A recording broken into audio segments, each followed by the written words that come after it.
Yang mau bertanya silahkan. Silahkan MC akan memimpin jalannya tanya jawab. Terima kasih. Dari siapa Pak?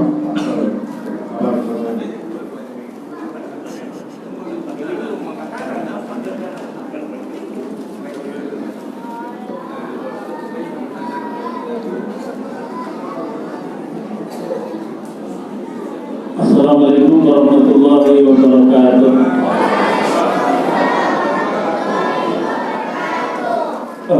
Langsung tanya saja Pak Ustaz. Karena sekarang kan banyak Islam liberal yang masuk ke skala ini, dari perguruan tinggi, mungkin di pemerintah, di mana-mana. Tidak disebutkan adalah termasuk Islam Nusantara. Untuk membentengi itu bagaimana caranya? Itu aja Pak. Untuk membentengi generasi dari Islam liberal, perkuat akidah Ahlus Sunnah wal. Karenanya kalau punya anak ketika masih kecil, masih remaja, masukkan di pondok pesantren. Insya Allah kalau masuk pondok pesantren, akidahnya menjadi kuat, imannya menjadi hebat, akhlaknya menjadi baik, ibadahnya menjadi istiqomah. Amin Allahumma. Ya memang ilmu yang bisa menjaga. Makanya di dalam hadis riwayat Ibnu Majah dari Abu Umamah Al-Bahili radhiyallahu anhu, Rasulullah sallallahu alaihi wasallam bersabda, "Takunu fitanu kaqita'il lailil mudhlim. Yumsir rajulu mu'minan wa yusbihu kafiran illa man ahyahu Allahu bil ilmi." Akan terjadi fitnah-fitnah seperti potongan-potongan malam yang gelap. Akibat fitnah itu, orang yang sore hari beriman besok paginya bisa kafir. Mengapa? Ya karena aliran-aliran liberal, Islam Nusantara, Syiah dan lain sebagainya. Kecuali yang diselamatkan oleh Allah, kecuali orang-orang yang dihidupkan oleh Allah dengan ilmu pengetahuan agama. Orang yang hidupnya belajar ilmu pengetahuan agama, istiqomah menjalankan ilmu pengetahuan agama, dekat dengan para ulama yang ahli agama dan mengamalkan agama, insya Allah akidahnya oleh Allah dijaga. Amin Allahumma. Karenanya kalau punya anak, punya adik, punya saudara, punya tetangga, masukkan ke pondok pesantren. Mondok itu keren. Mari bareng-bareng. Mondok itu keren.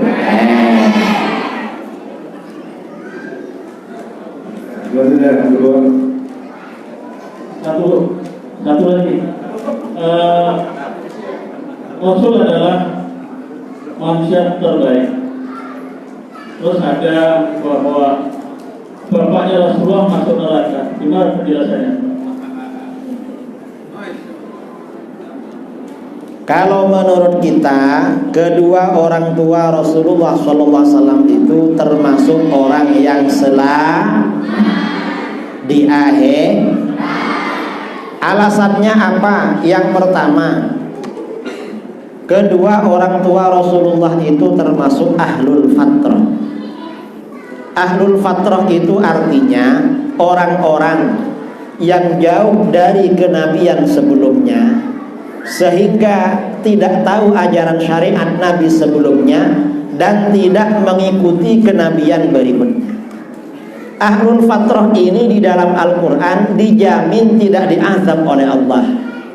Allah Subhanahu wa ta'ala berfirman, "Wa ma kunna mu'adzibina hatta nab'atha rasulah." Dan kami tidak menurunkan azab sebelum kami mengutus seorang rasul. Itu ahlul fatrah. Orang tuanya Rasulullah masuk ahlul fatrah, karenanya selamat. Itu yang pertama. Yang kedua, ada riwayat-riwayat di dalam sejarah, dalam sirah nabawiyah, bahwa orang tua Rasulullah itu orang yang ada riwayat begitu.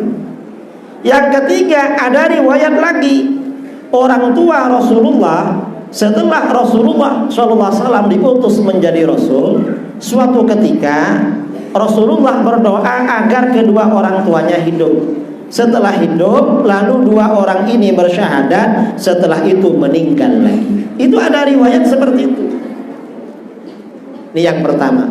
Yang kedua, bagaimana dengan hadis riwayat Imam Muslim? Inna abi wa abaka finnar. Sesungguhnya ayahku dan ayahmu di neraka. Kata para ulama, yang dimaksud ayahku di sini bukan ayah kandung Rasulullah Shallallahu Alaihi Wasallam, tetapi paman yang mengasuh beliau, yaitu Abu Thalib. Mengapa? Karena orang Arab itu biasa memanggil paman itu dengan panggilan abi. Bahkan kalau orang Indonesia, kiai dipanggil abi, ayahnya dipanggil abi, istrinya, gurunya dipanggil umi. Biasa seperti itu. Jadi itu jawabannya. Wallahu a'lam. Assalamualaikum warahmatullahi wabarakatuh. Pertama, terima kasih kehadirannya Kiai Haji Muhammad Idris Ramli di tempat ini. Mudah-mudahan menjadi berkah bagi kita semua. Pertanyaannya, jadi di sebelah di Wahabi, saya tidak menjurus salah, di Wahabi, apabila kemudian berhujjah menggunakan hadis, maka di belakang hadisnya itu disahihkan oleh Syekh Al-Albani. Apakah kemudian apabila tidak disahihkan oleh Syekh Al-Albani itu kemudian tidak sahih, atau bagaimana penjelasan yang terkait tentang itu? Terima kasih. Assalamualaikum warahmatullahi wabarakatuh. Kasih ya. Kalau ada buku lalu ada catatan kakinya, hadis ini disahihkan oleh Albani, itu berarti buku Wahabi. Karenanya langsung dibakar. Kalau ada buku Wahabi langsung dibakar, nggak perlu dibaca. Mengapa? Karena mengandung virus racun. Nah, Al-Albani ini menurut kita bagaimana? Al-Albani ini belajar ilmu hadisnya secara otodidak, tidak melalui seorang guru. Karena belajarnya secara otodidak, maka keputusan hukum terhadap hadis-hadis Al-Albani itu selalu berubah. Awalnya dhaif, setelah itu mungkar, setelah itu sahih.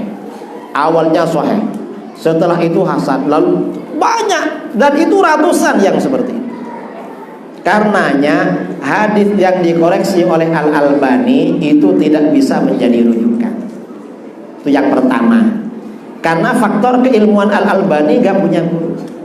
Yang kedua, Al-Albani ini Wahabi.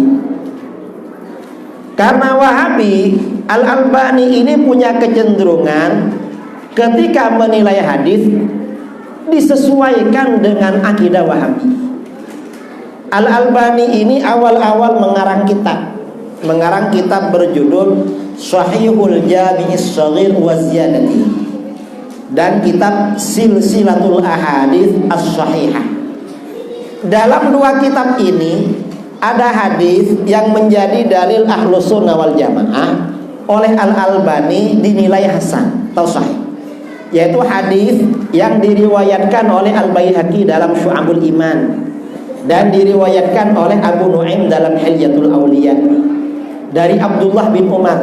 Gimana hadisnya? Kana Rasulullah sallallahu alaihi wasallam yab'atsu ilal madahir fayubta bil ma fayashrabuhu yarju barakata aidil muslimin. Rasulullah sallallahu alaihi wasallam selalu menyuruh orang mendatangi tempat-tempat wudu di masjid. Dulu tempat wudu itu menggunakan kulah. atau apa namanya? Qullah ya. Jeding. Ba ya. Ba air. Jadi ketika berwudu tangan masuk ke situ.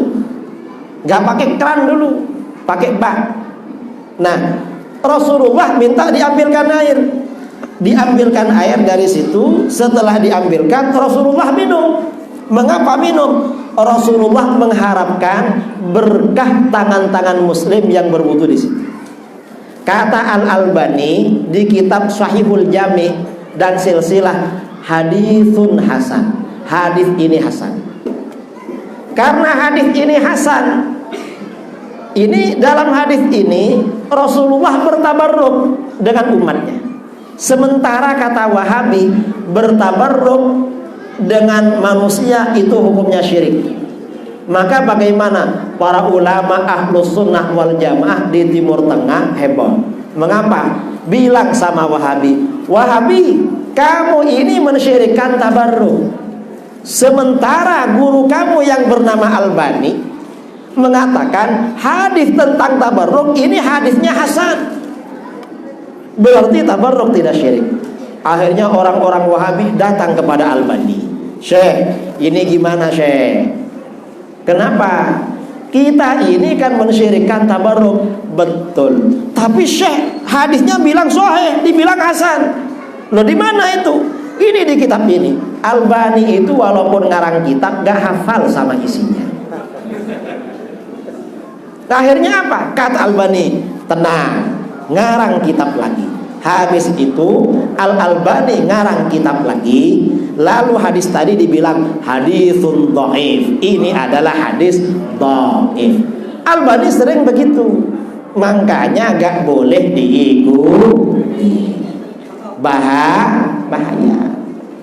Kalau ada buku lalu ada komentar hadis ini disahihkan Al-Albani, berarti itu Wahabi.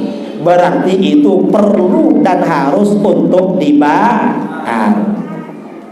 Paham? Alhamdulillah. Pertanyaan terakhir. Assalamualaikum warahmatullahi wabarakatuh. Terima kasih atas kesempatannya. Ini pertemuan saya yang kedua kali bersama Kiai Haji Muhammad Idrus Ramli.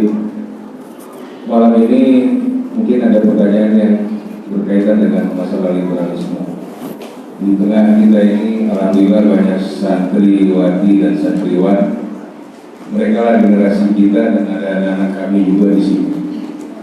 Yang kami khawatirkan saat ini terkait daripada Permendikbud nomor 30 tahun 2021 yang kami lihat di situ sudah ada wacana liberalisme,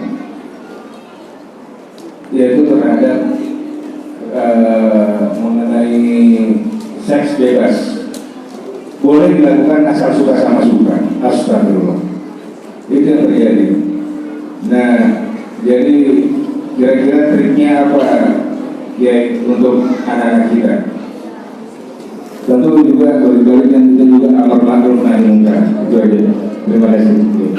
Assalamualaikum warahmatullahi wabarakatuh. Memang di akhir zaman ini ajaran-ajaran Islam oleh orang-orang liberal mau diganti semua. Yang halal diharamkan, yang haram dihalalkan, yang wajib dilarang. Dalam hadis riwayat Imam Ahmad disahihkan oleh Ibnu Hibban dari Abu Hurairah radhiyallahu anhu, Rasulullah SAW bersabda, la tuqadanna ural Islam urwatan. Sungguh simpul-simpul Islam akan diputus satu demi satu. Ajaran-ajaran Islam akan dipotong, akan dihentikan satu demi satu. Memang akan dihentikan, dibolak-balik hukumnya. Kullama intaqadat urwatun tashabbathan nas billati taliha. Setiap ada simpul yang terputus, setiap ada ajaran yang dihentikan, orang-orang berpegangan dengan ajaran berikutnya. Awwaluhunna al-hukmu. Ajaran simpul Islam yang pertama diputus adalah berhukum dengan hukum Islam. Karenanya negara-negara muslim gak pakai hukum Islam. Ini yang pertama diputus memang. Hukum rajam gak ada, potong tangan gak ada. Kemudian wa akhiruhunna as-shalah, yang terakhir salat. Salat itu besok gak boleh. Dan kemarin sudah mulai. Betul? Pernah ada larangan salat Jumat. Larangan salat berjamaah. Itu testing. Testing itu. Nanti gak boleh sholat. Asalnya diganti bahasa Indonesia. Ini. Kemudian juga ada yang menghalal-halalkan itu, yang haram. Karena di dalam hadis ya, sabda Rasul lewat Al-Bukhari, sayati ala ummati zaman yastahilluna fihi al-hira wal khamra wal harir wal ma'azif. Akan datang suatu masa umatku menghalalkan zina. Ini sekarang. Ya Kak, yang menghalalkan sudah mulai 3 tahun yang lalu. Ada doktor bikin disertasi kuliah di Jogja. Zina halal asalkan memenuhi syarat katanya. Apa? Pertama, bukan istrinya orang. Kedua, ridho, hatinya ikhlas. Yang ketiga, gak ketahuan orang.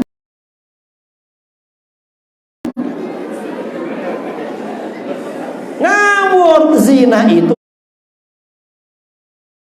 hukumnya dan termasuk dosa besar. Orang yang zina satu kali menghapus pahala ibadah 60 tahun siang dan malam. Ada orang selama 60 tahun ibadah, siang hari puasa, kalau malam sholat baca Quran, 60 tahun gak pernah berhenti. Zina satu kali, hangus ibadahnya. Na'udzubillah min. Ada yang menghalalkan. Kemudian menghalalkan minuman keras, khamr. Caranya gimana? Namanya diperbaiki, diberi nama bir. Bir itu artinya akan berbakti kan. Lan tanalul birra hatta tunfiqu mimma tuhibbu. Bir itu kan berbakti.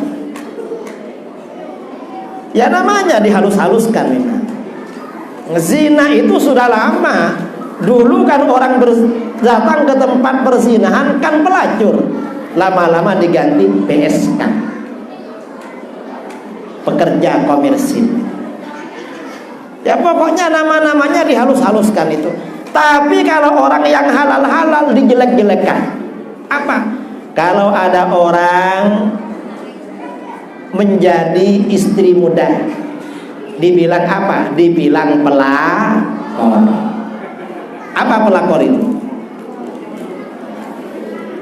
Apa pelakor?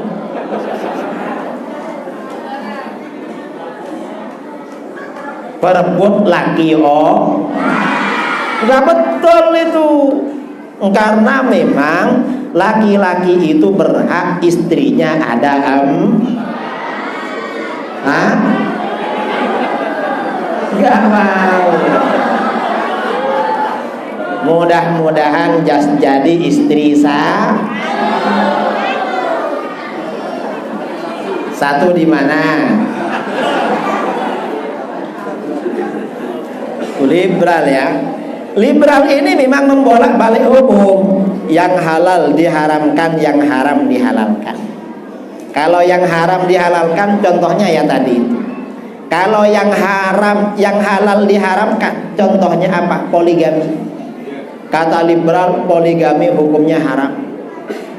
Enggak betul. Yang betul, poligami itu hukumnya halal. Cuma ada batas.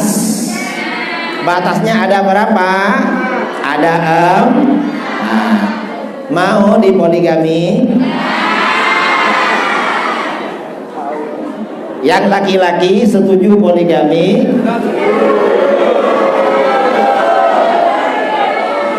Mudah-mudahan hatinya ikhlas. Amin. Tak ikhlas. Pertanyaan terakhir, Nah, lagi.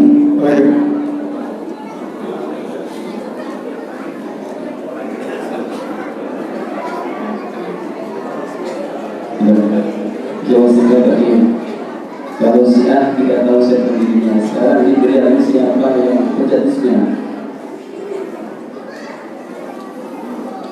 Gimana?